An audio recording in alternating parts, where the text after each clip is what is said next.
Welcome to Regina சமையல். நம்ம கருவேப்பிலை குழம்பு இப்போ வைக்க போகிறோம். அதுக்கு எண்ணெய் ஊற்றிருக்கேன், கடுகு போட்டுக்கிறேன்.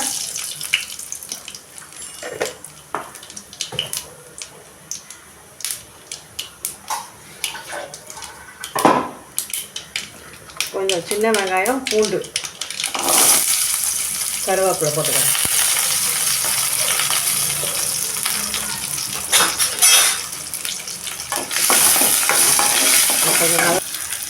கொஞ்சம் வதங்கிடுச்சு. ஒரே ஒரு தக்காளி போட்டுக்கலாம், அரைச்சி போட்டுக்கலாம். நான் கொஞ்சம் வதக்கிக்கலான்ட்டு இப்படி போடுறேன். நல்லா ஆனால் இது வதங்கணும், குழைய வதங்கணும்.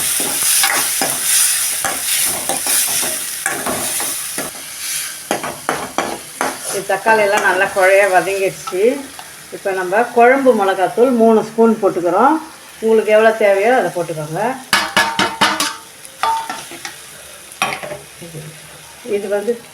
இது வந்து இந்த கிண்ணத்தில் ஒரு கிண்ணம் கருவேப்பிலையும், ஒரு ஸ்பூன் மிளகும், ஒரு ஸ்பூன் ஜீரகமும் வறுத்து நுணுக்கி வச்சுருக்கிறேன். இப்போ இந்த மிளகாத்தூள் போட்டுட்டு புளி, நம்ம குழம்புக்கு தகுந்த புளி இதில் ஊற்றிக்கிறோம்.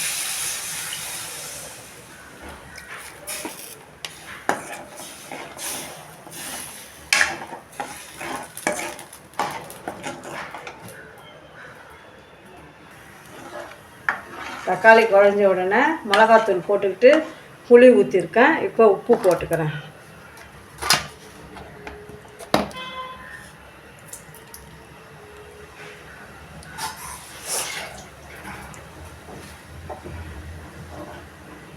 இதெல்லாம் ஒரு கொதி வந்த உடனே இந்த கருவேப்பிலை அரைச்சி வச்சுருக்கோம்ல, அதை போடணும்.